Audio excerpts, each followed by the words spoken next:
No, professor. The problem isn't my English. It's your French. The sentence crossed the seminar room with the quiet precision of a needle slipping through silk. 24 students stopped moving. Laptop keys fell silent. A radiator clicked beneath the tall windows, pushing dry heat against the February cold that pressed over Harvard Yard. At the front of the room, Professor Richard Whitmore stood beside a projected sentence from a century-old letter. Il faudrait tuer parle. His silver fountain pen remained lifted between two fingers. The smile on his face did not disappear at once. It tightened first. "Excuse me?" he asked. Nia Carter felt every eye turn toward her. She sat 3 rows from the front, one hand resting on an open notebook, the other curled beneath the desk around the worn edge of her grandmother's French-English dictionary. The blue cloth cover had softened with age. Touching it usually steadied her. Today, her pulse still hammered against her fingertips. Whitmore looked at her over his glasses. "You were already struggling to explain yourself in English," he said. "Perhaps correcting French is a little ambitious." A nervous laugh escaped from somewhere near the windows. It died almost immediately. Nia's cheeks burned, but she did not look away. On the screen, Whitmore had translated the sentence as she must speak. 3 words. Certain. Commanding. Wrong. Il faudrait is conditional, Nia said. Her voice remained measured, though her throat felt dry. It suggests she should speak, or that it would be necessary for her to speak. It isn't an order. Whitmore set his pen on the lectern. The small metallic tap sounded louder than it should have. "I have taught 19th century French literature for 31 years, Miss Carter." "Then you know the difference between il faut and il faudrait." The room seemed to pull in a single breath. Whitmore's jaw shifted. "And you believe your interpretation is superior?" Nia glanced at the letter projected behind him. The faded handwriting leaned sharply to the right, as though the writer had been hurrying toward a truth she was afraid to name. Nia had read the passage 3 times before raising her hand. She had checked the verb, the surrounding sentences, even the writer's hesitation in the line that followed. "I believe the grammar is clear," she said. Whitmore gave a brief, humorless smile. "In English, please." Something inside Nia became still. Not cold, not angry, simply still. She released the dictionary and folded her hands on the desk. Then she answered him in fluent French, each word calm and exact. "Vous avez transform en hesitation in order, professeur. Le texte n'y commande pas. Il demande qu'on écoute." You turned hesitation into an order. The text does not command. It asks us to listen. Emily Parker, seated beside her, slowly lowered her pen. A student in the back opened the original letter on his laptop and began reading. Whitmore stared at Nia as if the person before him had changed, though she had not moved. The projector cast a pale rectangle across his face, washing the confidence from it. For one suspended second, no one in the room seemed certain who held authority anymore. Then Whitmore closed the book on his lectern. "Leave my seminar," he said. Nia rose without rushing. The legs of her chair whispered against the floor. She placed the old dictionary into her bag, lifted the strap onto her shoulder, and walked toward the door while the incorrect translation still glowed behind him in letters large enough for everyone to see. The door closed behind Nia with a soft hydraulic sigh, muting the seminar room but not erasing Professor Whitmore's final words. "Leave my seminar." They followed her down the corridor beneath the high-arched windows, past framed portraits of scholars who had never needed to wonder whether their voices belonged there. Snow pressed against the glass in thin white streaks. Somewhere below, a maintenance cart rattled across the stone floor. Nia kept walking until she reached the stairwell, where the air smelled faintly of dust, wet wool, and old radiator pipes. Only then did she stop. Her fingers trembled as she adjusted the strap of her canvas bag. Inside it, her grandmother's dictionary rested beside a folder containing the letter that had arrived 3 days earlier. The scholarship committee had written in polished, careful language. Continued funding required exceptional academic standing and exemplary conduct. One damaged recommendation could cost her tuition, housing, and the $12 an hour library job attached to her financial aid package. She closed her eyes, and the morning returned to her in small, ordinary pieces. At 6:15, she had stood in the narrow kitchen of her shared apartment in Cambridge, pouring inexpensive coffee into a travel mug while the pipes knocked behind the wall. Her roommate was still asleep. The sky outside was the color of unpolished steel, and the weather report promised 18 degrees before wind chill. Nia had counted $4.80 in her wallet, packed an apple and a peanut butter sandwich, then slipped the old dictionary into her bag. The book had belonged to Lillian Carter, her grandmother, who had taught French at a public high school in Louisiana for 38 years. Its blue cloth cover was faded nearly gray. The pages smelled of paper, lavender hand cream, and the cedar chest where Lillian had kept it. On the inside cover, written in blue ink, was a sentence Nia had read so often that she no longer needed to open the book to see it. Never make yourself smaller so others feel educated. She had carried those words across Harvard Yard that morning, past students in expensive coats and tour groups pointing toward red brick buildings as if greatness lived inside the walls. Nia had told herself that she belonged there because she had earned every step. Still, belonging at Harvard often felt less like standing on solid ground and more like balancing a glass filled to the rim. One wrong answer, one late assignment, one moment of anger, and everyone would watch to see whether she spilled. A footstep sounded behind her in the stairwell. Nia opened her eyes. Emily Parker stood near the door, holding her notebook against her chest. Her face had lost the uncertain smile she had worn in class. He was wrong, Emily said quietly. Nia looked toward the narrow window, where snow gathered along the ledge. That does not mean he will admit it. Her telephone vibrated inside her coat pocket. The message came from the department office. She had been summoned to a conduct meeting at 4:30 that afternoon. Nia read it twice, then placed the telephone back in her pocket. The old dictionary seemed heavier now, but so did the words written inside it. She straightened her shoulders and started down the stairs.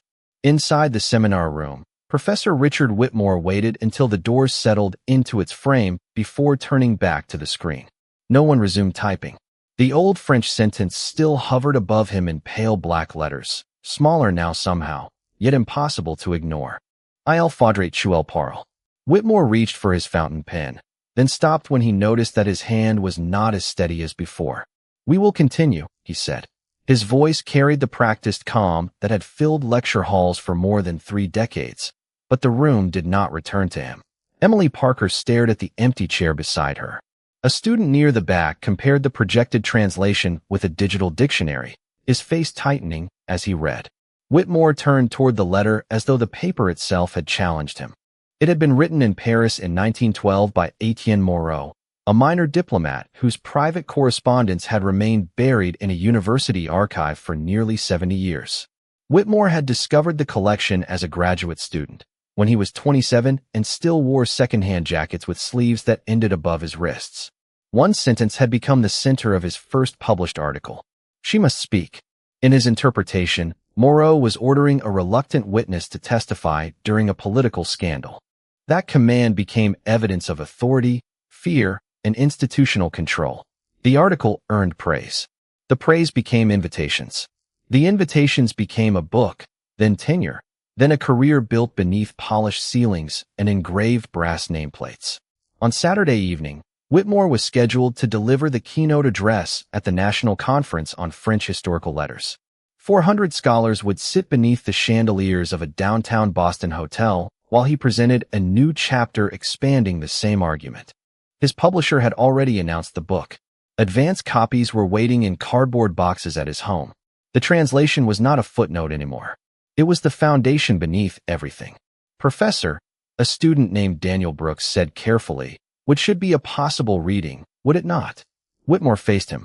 Daniel's question was respectful, almost apologetic, but it opened the silence Nia had left behind. Language is not mathematics, Whitmore replied. Context determines force. He heard the defensiveness in his own words and disliked it immediately. He clicked to the next slide. A portrait of Moreau appeared, stern and colorless, but no one looked at it. The surrounding passage supports urgency, Whitmore continued. The writer was not making a polite suggestion. Emily lowered her eyes to the photocopied letter. But the next sentence says he feared pressuring her. Whitmore's thumb rested against the presentation remote. For half a second, the image on the screen blurred in his vision. He knew the next sentence. He had quoted it in his dissertation many years earlier, before editors praised the sharper translation, before audiences responded to certainty more warmly than doubt. The radiator clicked again. Outside the windows, snow softened the edges of Harvard Yard.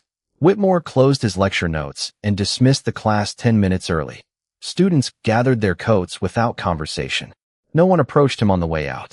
When the room was finally empty, he stood beneath the projected sentence and read it once in French, then once in English. His own translation sounded louder than the original. On the lectern, his telephone displayed a reminder for the conduct meeting at 4:30. Whitmore looked at Nia's empty chair, then at the word must glowing behind him. For the first time in years, it did not look authoritative. It looked convenient. At 3:42 that afternoon, Nia sat beneath the green reading lamps of Widener Library with the conduct notice open beside her notebook.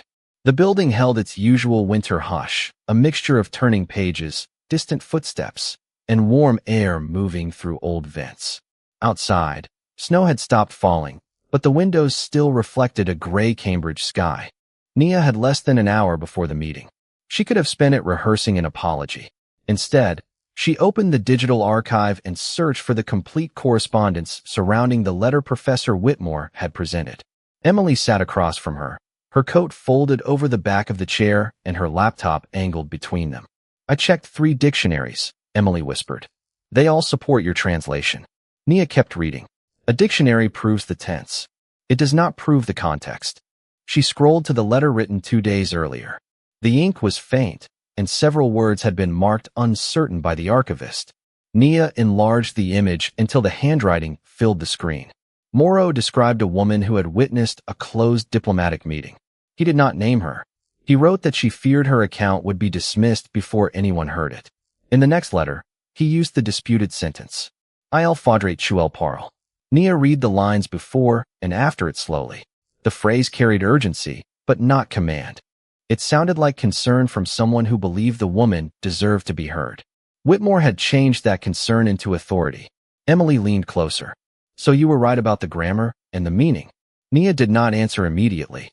A familiar pressure gathered behind her ribs, the feeling that being right would never be enough unless she could prove it more carefully than anyone else in the room.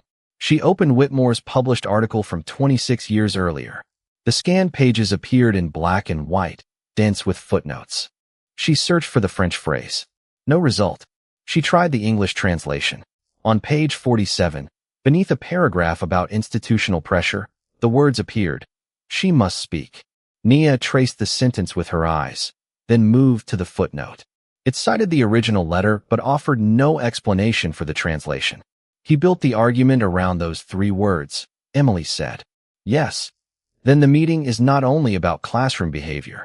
Nia closed the article and looked at the conduct notice. Exemplary conduct. Respect for faculty authority. Appropriate classroom engagement. The language felt polished enough to hide what had happened. She had raised her hand. She had asked a grammatical question. Only after Whitmore made her speech the subject had she answered in French. Emily lowered her voice further. "I can tell the dean exactly what happened." Nia met her eyes. "Only tell what you remember. Do not make it larger for me." Emily nodded, embarrassed by the correction but grateful for it. Nia returned to the archive and opened the final letter in the sequence. Halfway down the page, one line stopped her. Morrow wrote that the woman should speak only if she chose to, because testimony taken without dignity became another form of silence. Nia copied the sentence into her notebook. The blue ink from her pen looked almost identical to her grandmother's handwriting inside the old dictionary. At 4:18, she gathered the letters, the article, and her notes into a plain manila folder. She did not know whether Dean Rebecca Collins would protect a student or a famous professor. She only knew what she would carry into that room. Not anger, not humiliation. Evidence. At 4:29, Nia entered Dean Rebecca Collins's office with the manila folder held against her chest. The room overlooked a courtyard buried beneath 6 inches of snow. Bookshelves covered one wall, and framed photographs of graduating classes lined another. Professor Whitmore was already seated near the window, his dark overcoat folded across his lap. He did not look at Nia when she took the chair opposite him. Dean Collins closed the door, returned to her desk, and placed both hands beside a yellow legal pad. "This meeting concerns conduct during this morning's seminar," she said. Her voice was calm, but the clock behind her made every second sound official. Whitmore spoke first. He described Nia's interruption as disruptive, confrontational, and designed to undermine the learning environment. He said she had continued after being asked to clarify herself. He said her use of French had been theatrical. Nia listened without moving. Each sentence polished the incident until his embarrassment disappeared and her resistance became the only problem left in the room. Dean Collins turned toward her. "Miss Carter, how do you respond?" Nia placed the folder on the desk, but did not open it. I raised my hand before I spoke. I questioned a translation. Professor Whitmore commented on my English instead of answering the question. Whitmore finally looked at her. "I commented on your communication because it was unclear. You understood me well enough to dismiss me." The clock continued ticking. Dean Collins glanced between them. "Let us remain focused on the academic issue." "The academic issue is why I spoke," Nia said. She opened the folder and removed a copy of the original letter. The phrase uses the conditional form. Professor Whitmore translated it as a direct obligation. The surrounding passage does not support that choice. Whitmore leaned back. "You are treating translation as a mechanical substitution. That is an undergraduate mistake." Heat rose beneath Nia's collar, but her hands stayed flat on the paper. "Then please explain why the writer says she should speak only if she chooses." She slid the next letter across the desk. Dean Collins read the marked line. Whitmore did not reach for it. "Private correspondence often contains contradictions," he said. "A scholar interprets the full historical situation." "I agree," Nia replied. "That is why I brought the full sequence." She placed 3 more pages beside the first. The paper made a soft brushing sound against the wood. Dean Collins adjusted her glasses and began reading. Whitmore's expression remained controlled, but his thumb pressed repeatedly against the edge of his coat. "Where did you obtain these?" he asked. "The university archive." "In less than an afternoon?" The letters were already cataloged. The answer left no room for accusation. Dean Collins reached the line from Whitmore's article and compared it with the French original. Her eyes paused on the word must. "Professor, is this translation central to your published interpretation?" Whitmore looked toward the courtyard. Snowlight filled the silence around him. "It is one element among many." Nia took out the final page. "It is the sentence your argument returns to 11 times. Dean Collins slowly lowered the article. For the first time since Nia entered, the meeting no longer felt like a discussion of her behavior. Whitmore seemed to recognize the shift as well. He straightened his shoulders and turned to her with a colder formality. "Even if your reading has merit, public correction requires judgment." Nia met his gaze. "So does public humiliation." Dean Collins did not speak. The radiator hummed beneath the window, and somewhere in the hallway, students passed with muffled voices. Nia had arrived prepared to defend her place in the room. Now the evidence rested between them, asking a different question, whether the most powerful person there was willing to defend the truth. Dean Collins gathered the letters into a neat stack and rested both hands on top of them. "I am placing the conduct matter on hold until the translation can be independently reviewed," she said. Professor Whitmore's eyes moved from the documents to the dean. "Rebecca, surely that is unnecessary." "A student's academic standing is involved," Dean Collins replied. "That makes it necessary." She asked Whitmore to provide his original notes, published versions of the passage, and any correspondence with his editor before noon the next day. Then she told Nia that she would receive written confirmation that no disciplinary action had been entered into her record. The words should have felt like relief. Instead, Nia noticed how Whitmore folded his coat with careful, deliberate movements, as though precision could restore the authority that had slipped from him. He stood without looking at her. At the door, he paused. "This could have been handled privately," he said. Nia held his gaze. "I tried to ask a question in class." Whitmore's fingers tightened around the brass handle. For a moment, something uncertain crossed his face, but he left without answering. The hallway outside was nearly empty. Evening had darkened the tall windows, turning them into black mirrors framed by stone. Nia walked past the departmental offices until she reached a wooden bench beneath a bulletin board crowded with lectures, fellowship notices, and photographs of scholars smiling beside books with their names printed across the covers. She sat down and placed the old dictionary beside her. Her shoulders lowered for the first time all day. Emily was waiting near the stairwell. She approached slowly, holding her telephone in both hands. "I recorded part of the class," she said. Nia looked up. "Why?" "I record lectures for my notes." It caught what he said to you. Emily unlocked the screen. I could send it to the student newspaper. People would hear everything. By morning, the whole campus would know. The hallway lights gave her face a pale, determined brightness. Nia imagined the recording moving from telephone to telephone. Whitmore's voice reduced to a few cruel seconds. Strangers deciding who he was before breakfast. A small part of her wanted the speed of it. She wanted the laughter near the windows to belong to someone else. She wanted never again to carry the burden of proving that the moment had happened exactly as she remembered it. Then she thought of the sentence in Moreau's letter, the warning that testimony taken without dignity could become another form of silence. Do not release it, Nia said. Emily blinked. He tried to put this on your record. I know. He could cost you your scholarship. I know that too. Emily sat beside her. Then why protect him? Nia looked through the window at the snow-covered courtyard. Footprints crossed in every direction, some already fading beneath a fresh dusting of white. I am not protecting what he did, she said. But I do not want him destroyed. I want the sentence corrected. Emily studied her for a long moment, then turned off the screen. I will keep the recording safe. Nia nodded. That is different. They sat without speaking while the building settled around them. Somewhere behind a closed office door, a printer began feeding out pages. Nia opened her grandmother's dictionary and found the blue sentence inside the cover. Never make yourself smaller so others feel educated. Beneath it, in handwriting she had never noticed before, Lillian Carter had added 6 quieter words. But never make them smaller either.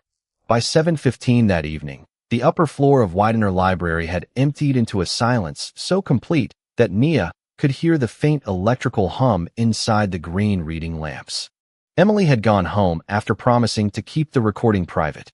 Nia remained at a long oak table with Moreau's letters arranged in chronological order, each digital image enlarged on her laptop beside handwritten notes in blue ink. The snow outside reflected the city lights, giving the windows a pale, almost underwater glow. Nia returned to the earliest letter and followed every name, date, and location into the archive catalog. One reference appeared repeatedly beside the unnamed woman, Mademoiselle Belle. At first, the catalog offered nothing more. Then Nia searched a French newspaper database and found a narrow column printed in March of 1912. The paper identified Eleanor Bell as an American interpreter and diplomatic assistant visiting Paris during negotiations concerning education funding in West Africa. A grainy photograph appeared beneath the article.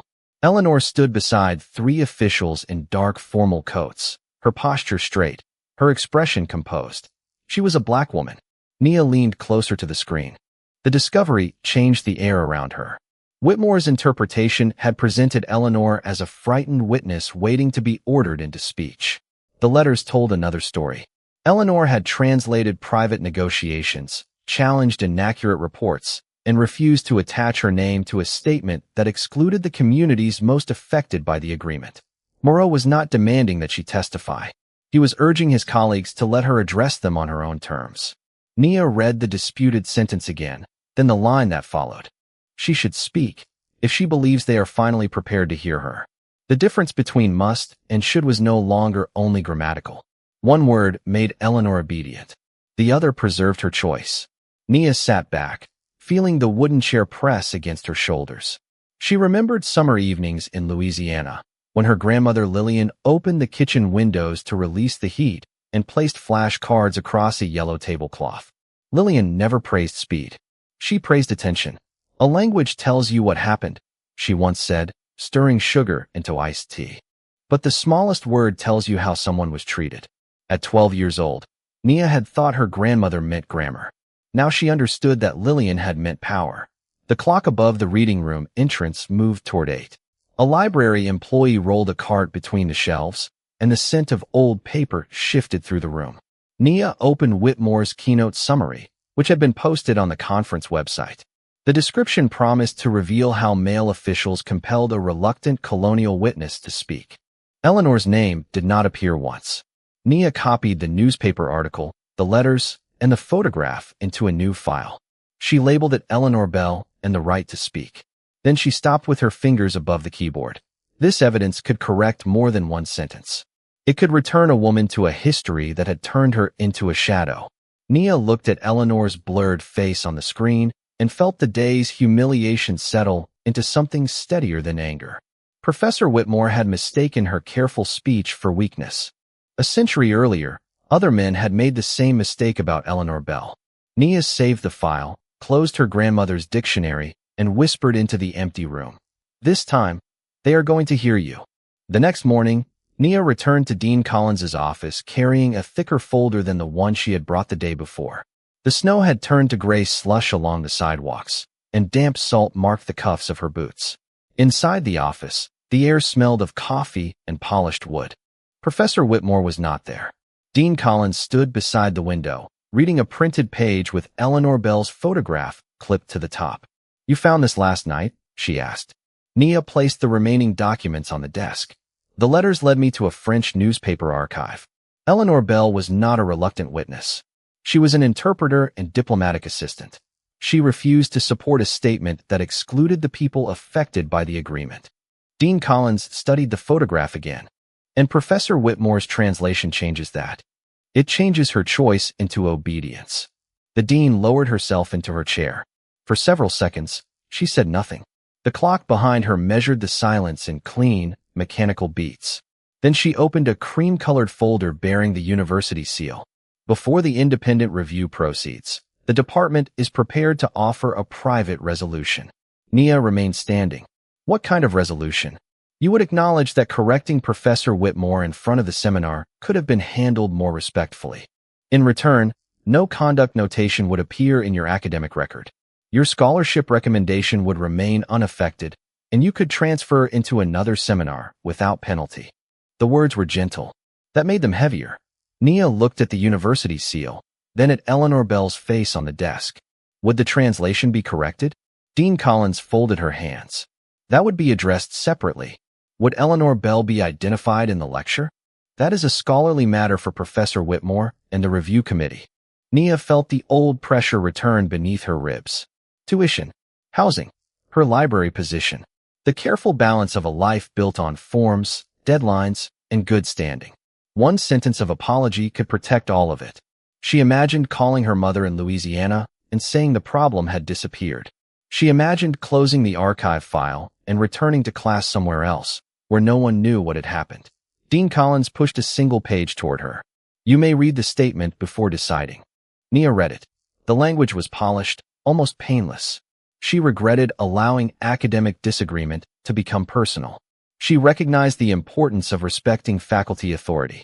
She accepted responsibility for disrupting the seminar. Nothing in the statement mentioned Whitmore's comment about her English. Nothing mentioned Eleanor.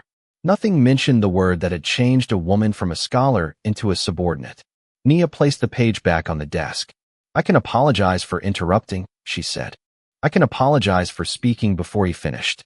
But I cannot apologize for being correct." Dean Collins's expression tightened with concern rather than anger. "You understand what you may be risking?" "Yes. Your scholarship committee may learn that the matter remains unresolved. Then they should also learn why."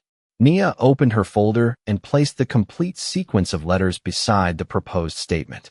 The thin pages covered the university seal. "Professor Whitmore said this could have been handled privately," she continued. "But the mistake has already been published. It is being presented to hundreds of scholars tomorrow. Privacy would only protect the error." Dean Collins looked from Nia to Eleanor Bell's photograph. Morning light moved slowly across the desk, touching the faded face of a woman who had waited more than a century to be named. Finally, the dean closed the cream-colored folder. "The review will proceed," she said. Nia nodded, though relief did not come. The choice had cost nothing yet, but she could already feel its weight. As she turned toward the door, Dean Collins spoke again. "Miss Carter, courage does not always protect the person who uses it." Nia rested her hand on the brass handle. "No," she said quietly. "Sometimes it only protects the truth." At 11:43 that morning, Professor Whitmore stood alone in his office, surrounded by the evidence of his own certainty. Books rose in disciplined rows from floor to ceiling. Framed reviews hung above a walnut cabinet, each one praising his precision, his authority, his ability to recover meaning from forgotten texts. On his desk, Dean Collins's request waited beside a cold cup of coffee. Original notes. Published versions. Editorial correspondence. He had gathered everything except the earliest folder, a gray archival box he had not opened in more than 20 years. Whitmore pulled it from the bottom cabinet and carried it to the desk. Dust marked his fingertips. Inside were index cards, photocopies, and handwritten drafts from his graduate years, when every translation had felt like a question rather than a verdict. He found the Moreau letter near the bottom. The paper was thinner than he remembered, its edges softened by time. Across the top, in his own younger handwriting, he had written a tentative translation. It would be best if she spoke. Whitmore stared at the sentence. The radiator hissed beneath the window. Somewhere across the courtyard, a bell marked noon, but he did not move. He turned to the next page. Another draft read, "She ought to speak." A note in the margin explained that the conditional form preserved Eleanor Bell's freedom to decide. Her freedom. Her name was there too, underlined twice. He had identified her before his first article was published. Whitmore lowered himself into the chair. The room seemed suddenly smaller, crowded not by books but by versions of himself he could no longer arrange neatly. He searched the folder until he found a letter from his former advisor. The handwriting was narrow and impatient. The argument will be stronger if the sentence carries obligation. Readers respond to conflict. Whitmore remembered receiving it. He remembered changing should to must, telling himself that historical urgency justified the choice. The sharper word made the article easier to defend. It made Moreau more powerful, Eleanor more passive, and Whitmore's theory more impressive. Editors praised the interpretation. Audiences repeated it. With every lecture, the convenient translation hardened until he no longer remembered choosing it. He had not discovered a command in the letter. He had placed one there. Whitmore opened his current keynote presentation. The word must appeared on 7 slides. Eleanor Bell appeared on none. In one century, officials had overlooked her voice. In the next, he had overlooked her name. Then, when Nia Carter recognized the mistake, he had treated her careful speech as evidence that she did not understand. His face warmed with a shame that no empty office could hide. He looked toward the photograph on his bookshelf from the day he received tenure. He had always believed scholarship required the courage to challenge inherited assumptions. He had simply stopped believing that requirement applied to him. His telephone lit with a message from Dean Collins asking whether the requested materials were ready. Whitmore placed the early drafts beside the published article and photographed every page. For several seconds, his thumb hovered above the send button. Saturday's keynote, the new book, and 31 years of authority seemed to balance beneath it. Then he noticed the sentence written by his younger self in the margin beside Eleanor's name. Accuracy must not erase agency. Whitmore closed his eyes. Nia had not taught him something new. She had forced him to remember the scholar he had been before praise taught him to prefer certainty. He attached the files, included every draft, and pressed send. Saturday evening arrived beneath a clear, bitter sky, and the ballroom of the Langford Hotel glowed with chandeliers, polished brass, and the quiet confidence of people accustomed to being introduced by title. 400 scholars filled the rows facing a wide stage where a single lectern stood beneath a screen displaying Professor Richard Whitmore's name. Nia sat near the back beside Emily, her grandmother's dictionary resting inside her bag, and Eleanor Bell's photograph folded into the manila folder on her lap. No one had invited her to speak. Dean Collins had only told her that the independent review remained open and that Whitmore's keynote would proceed as scheduled. When he stepped onto the stage, the applause rose warmly around him. Whitmore paused beneath the lights, one hand resting on the lectern. From Nia's seat, he looked smaller than he had in the seminar room, not because the ballroom diminished him, but because the evidence now stood invisibly beside him. He began with the confidence of habit. His voice moved smoothly through dates, diplomatic disputes, and Moreau's private correspondence. Slides appeared behind him in careful sequence. Then the sentence emerged in large white letters against a dark blue screen. She must speak. Nia felt Emily become still beside her.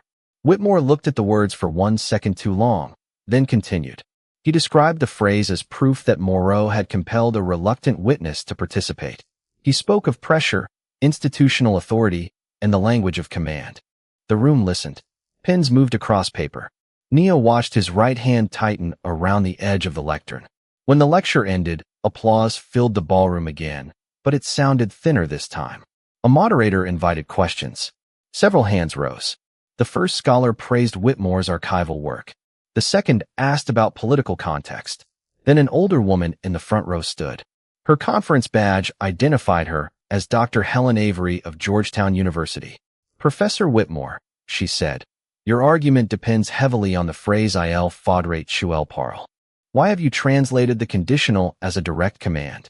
The ballroom quieted. Whitmore looked toward the screen, where the word must still remained.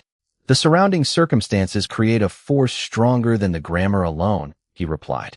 Dr. Avery did not sit down. But the subsequent letter says the woman should speak only if she chooses. Does that not weaken your interpretation? A faint movement passed through the audience as people turned pages and searched digital copies of the text. Whitmore's mouth opened, then closed. Nia saw the moment recognition reached him. The question was no longer hidden inside a classroom he controlled. It had crossed the room in another scholar's voice. The moderator waited. So did 400 people. Whitmore could defend the published version, protect the book, and let Eleanor remain unnamed. He could also correct one word and allow everything built upon it to tremble. His eyes moved slowly across the ballroom. For a brief second, they found Nia near the back. There was no anger in his face now, only the exhausted stillness of a man standing before a door he had spent years refusing to open. Whitmore turned toward the screen. The conditional does complicate the translation, he said. His voice had lost some of its strength. However, I maintain that the historical urgency supports must. The answer landed without conviction. Dr. Avery lowered herself into her chair, but the silence remained. The moderator called on another question, and Whitmore continued as though the moment had passed. Nia looked down at Eleanor Bell's photograph inside the folder. He had seen the truth. He had sent the drafts. He had remembered. Yet beneath the chandeliers, with his name glowing above him and his reputation seated in every row, he had chosen the safer word again. The moderator called for one final question, but Nia barely heard it. Her attention remained on the word glowing above the stage. Must. One hard syllable holding an entire room in place. Emily leaned closer.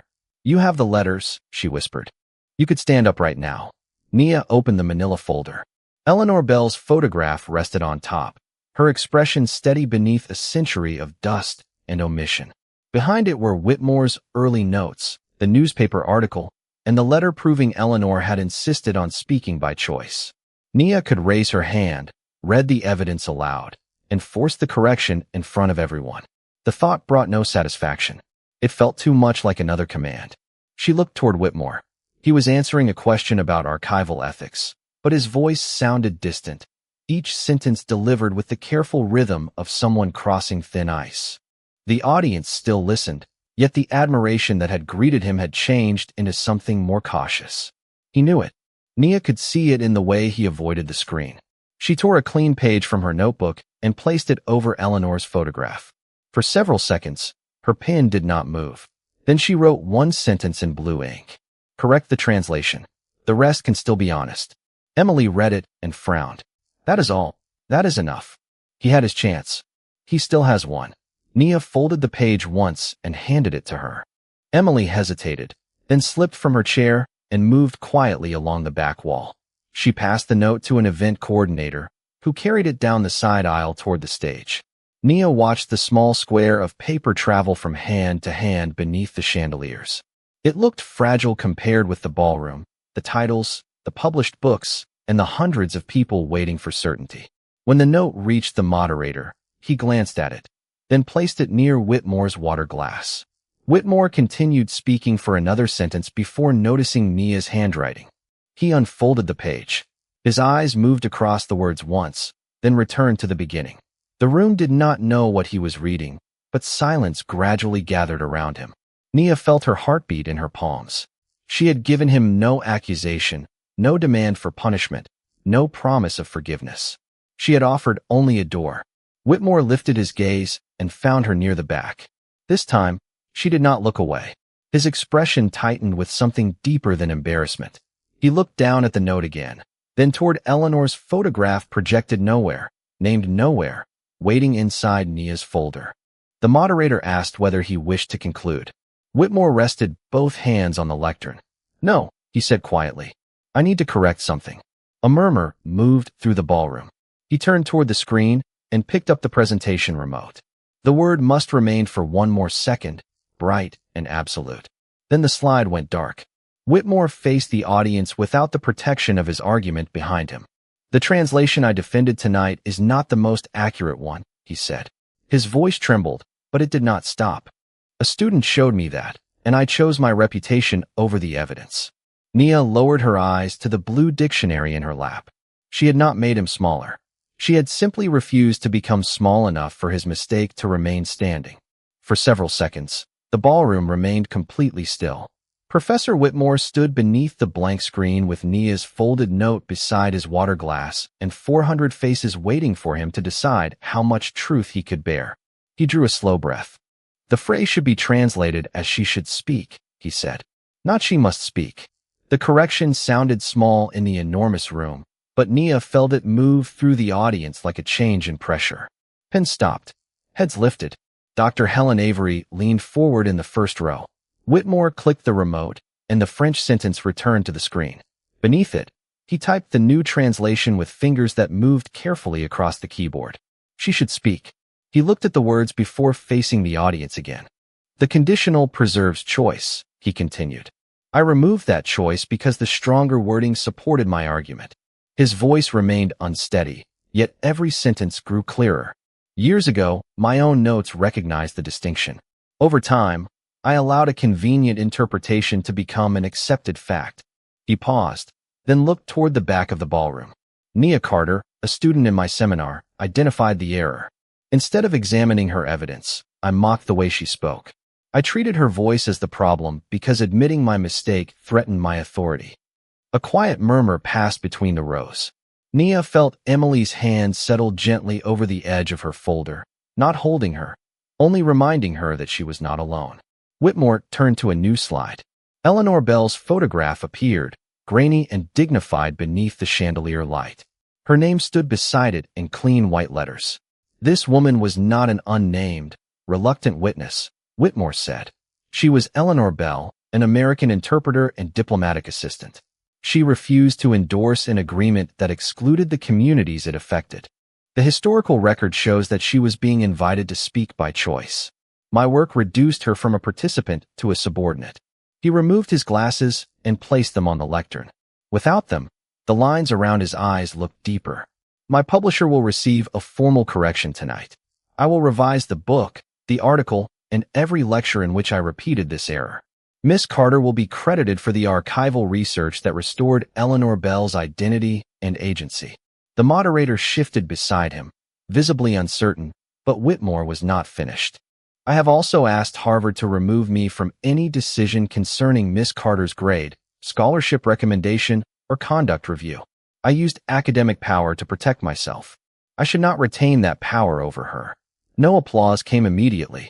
The silence was too honest for celebration.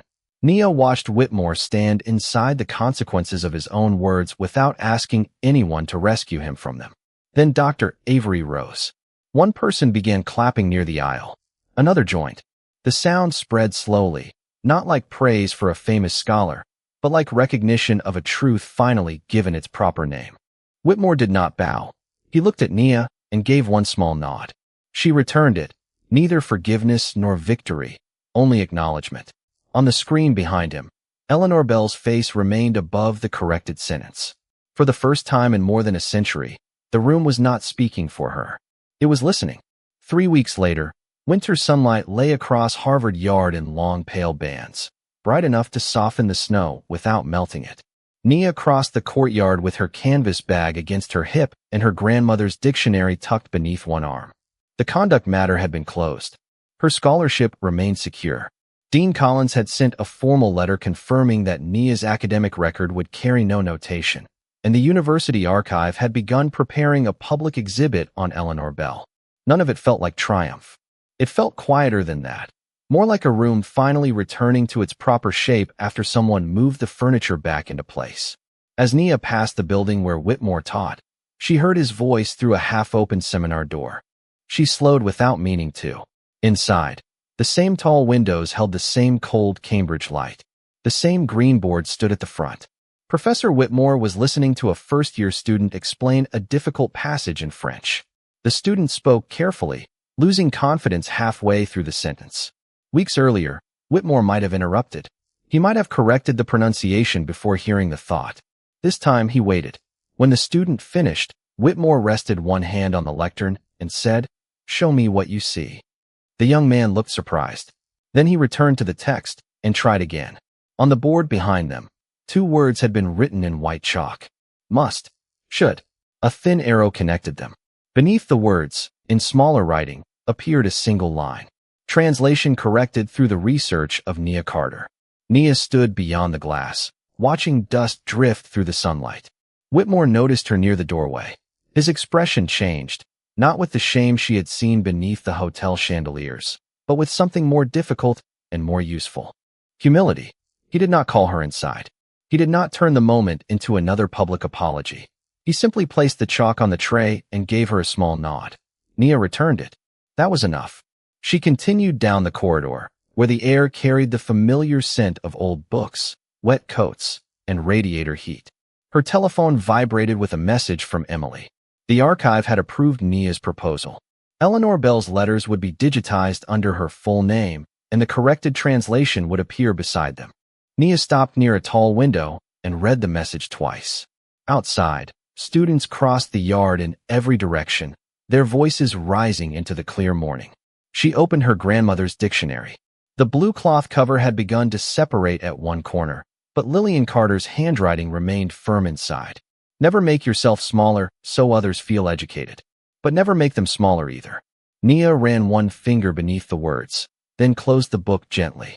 She had entered the seminar afraid that one mistake could prove she did not belong. In the end, belonging had not been something Professor Whitmore could grant or remove. It lived in the work she had done, the truth she had protected, and the grace she had offered without owing it to anyone. He had mocked the way she spoke. She had corrected the way he understood. But the change that lasted was not written in French or English. It was written in the silence before one human being finally chose to listen.